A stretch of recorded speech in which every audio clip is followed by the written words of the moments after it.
Welcome to Conflict Explained, a series dedicated to dissecting the world's most critical flashpoints. Today, we turn our attention to Southeast Asia, where a long-simmering border dispute between Thailand and Cambodia has dramatically escalated into open military conflict, claiming dozens of lives and displacing over 100,000 people in a matter of days. This isn't just a regional spat, it's a severe test for stability in a vital part of Asia.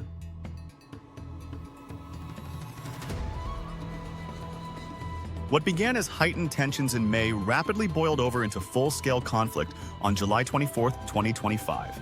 The current hostilities are the deadliest between the two nations in over a decade, according to reporting by multiple news sources. The immediate trigger for this dramatic escalation was a series of incidents involving landmines. On July 16th, and again on July 23rd, Thai soldiers patrolling along the border were injured by newly planted landmines, with 5 soldiers wounded in the latter incident, one losing a leg. Thailand explicitly accused Cambodia of laying these anti-personnel mines in Thai territory, a claim Cambodia has dismissed, attributing mine injuries to remnants of past wars. In response to the July 23rd incident, Thailand recalled its ambassador to Cambodia and vowed to expel Cambodia's envoy, also moving to close several border crossings. Hours later, on July 24th, the conflict erupted.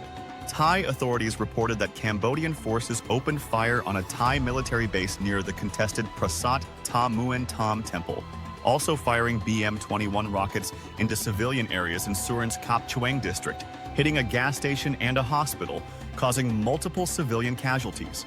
Thailand responded with artillery and, crucially, airstrikes using F-16 fighter jets against Cambodian positions. Cambodia, in turn, claimed Thailand launched unprovoked, premeditated, and deliberate attacks, asserting its actions were in self-defense. Phnom Penh also accused Thailand of using cluster munitions, a controversial and widely condemned weapon, which Thailand later clarified was used when necessary to target military objectives, as reported by The Guardian. The fighting quickly spread to at least 6 areas along the 800-kilometer border, involving heavy weapons, rockets, and artillery. As of July 25th, the death toll has tragically climbed to at least 32 people, including soldiers and civilians on both sides, with over 130 injured, as confirmed by Al Jazeera.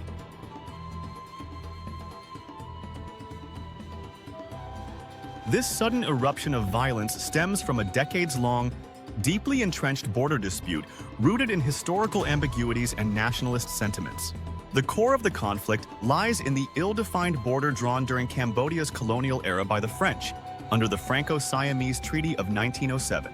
This treaty, and subsequent maps, left significant areas along the 800-kilometer shared land border undemarcated, a point that continues to fuel contention.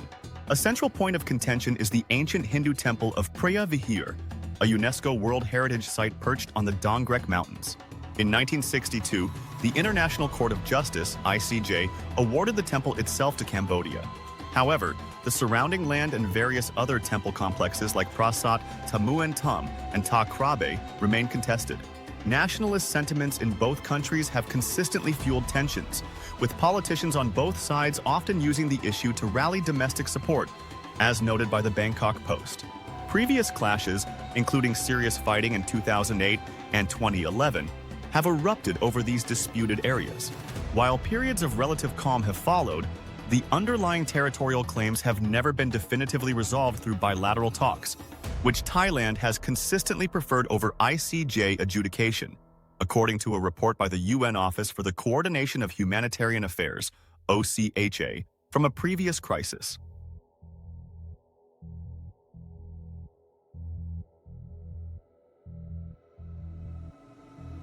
The human cost of this renewed conflict is immediate and devastating.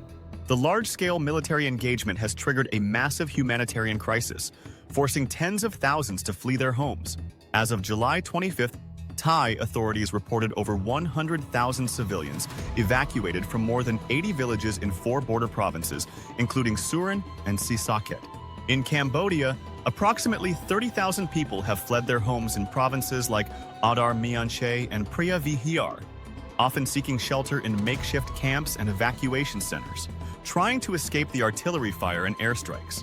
Alarmingly, civilian infrastructure has been directly impacted. Thai officials condemned Cambodian forces for reportedly hitting a hospital in Kap Choeng district, causing damage and necessitating its evacuation.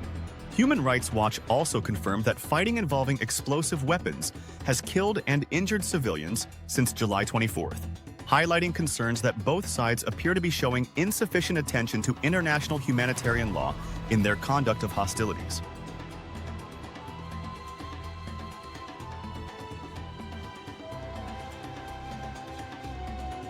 The economic repercussions of this border war are already severe, significantly disrupting the vital trade between the two nations and impacting the regional economy.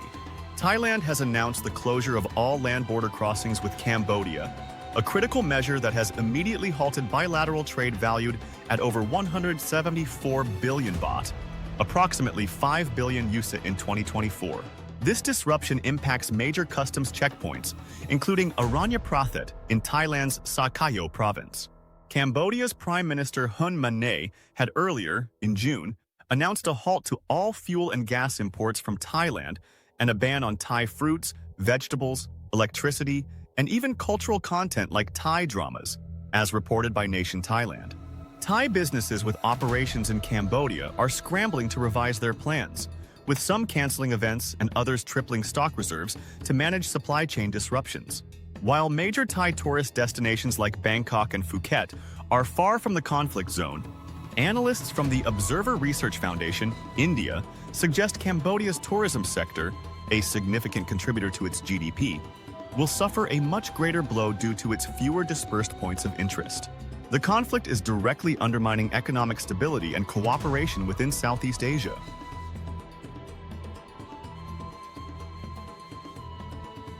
The rapid escalation has drawn swift international concern and calls for de-escalation. The United Nations Security Council, UNSC, held an urgent private meeting on July 25th to discuss the clashes. While no public statement was issued immediately, reports indicate all 15 UNSC members urged both sides to exercise maximum restraint and address any issues through dialogue and in a spirit of good neighborliness, according to a UN deputy spokesperson. Regional bodies, particularly the Association of Southeast Asian Nations, ASEAN, face a critical test. Malaysia's Prime Minister Anwar Ibrahim has reportedly presented a ceasefire proposal, which Cambodia has accepted. Thailand initially agreed in principle, but has expressed a preference for direct bilateral talks without third-party mediation. This highlights the challenges of regional mediation when one party prefers direct engagement. The UN Secretary-General Antonio Guterres also called for an immediate cessation of all acts of violence and for the parties to resume peaceful dialogue, as stated by his spokesperson. Our team at Global Crossroads pours extensive research and analysis into every video, aiming to bring you the most accurate and insightful understanding of these complex global forces. If you find this in-depth breakdown valuable and want to stay ahead in a rapidly changing world, please consider hitting that subscribe button. Your support makes this crucial work possible. The border conflict between Thailand and Cambodia is a stark reminder of how unresolved historical grievances, fueled by nationalist sentiments, can rapidly ignite into devastating contemporary crises. Its trajectory will be closely watched, not just for its direct human cost, but for its implications for regional stability in Southeast Asia. Subscribe to Global Crossroads and stay informed on the issues that truly matter.